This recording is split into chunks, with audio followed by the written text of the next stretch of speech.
This is our world. We're at the heart of the urban jungle. It's fast, it's frantic. Hard cash changes hands at phenomenal speed.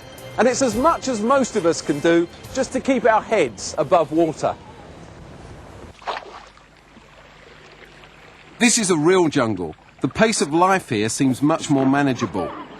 We're well aware, though, that the realities of life here are just as much to do with hard cash as they are for us. The question we're posing is whether there's any connection. What possible effect can what we do here have on the lives of people there? Aren't they just two different worlds?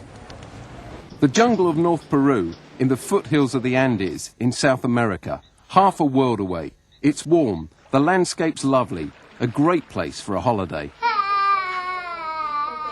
But this graph tells a different story.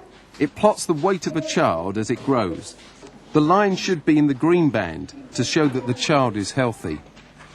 All too often, these weighing sessions show that children are in the yellow or even the red band.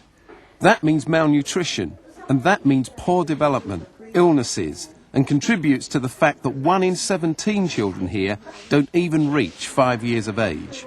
Poor health and disease are so widespread that the Luke Society was set up to mobilise voluntary health workers to try to do something at a very basic level, for mothers and for children.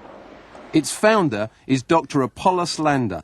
We have started a program to try to counteract the effects of poverty and impoverishment in the people.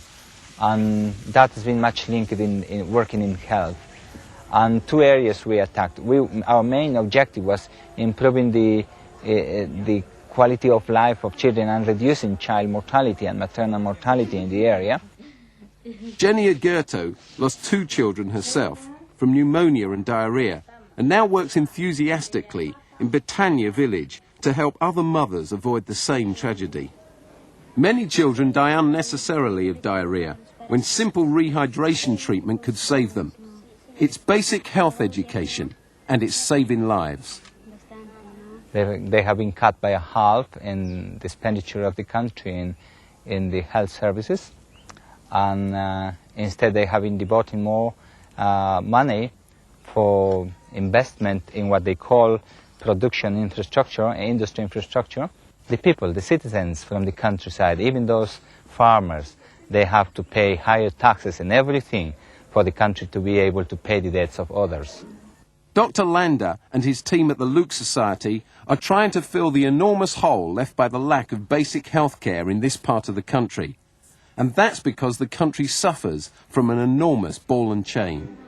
Peru's external debt is a massive £20 billion, and debt repayments eat up 40% of export earnings, so cash is hard to come by.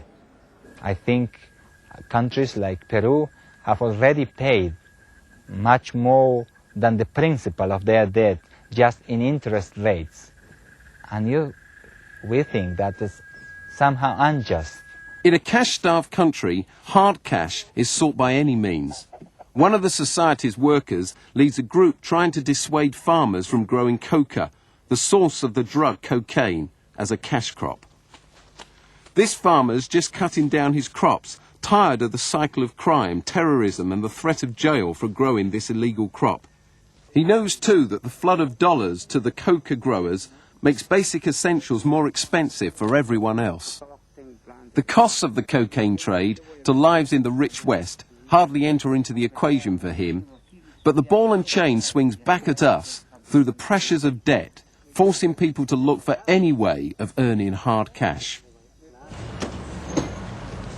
Excuse me, we're asking people to sign this form, which is the world's biggest petition asking that the world governments write off unpayable debts of third world countries. This petition is going to run for 2 years, be presented to the leaders of the world's biggest countries.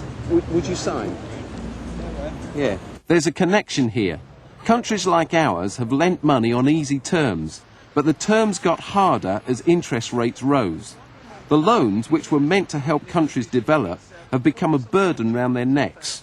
So today, many countries pay back more in debt repayments than they get in aid or loans. Do you think there's more that we could be doing to help poor countries? We could be doing more to help Yeah, but I think a lot of people should help us in this country as well, worry about other, we've got homeless people as well, worrying about other people in other countries. In companies and so on, should give a certain percentage of their profits to third world countries. So how are they ever going to climb up the first rung of the ladder? They're not, are they?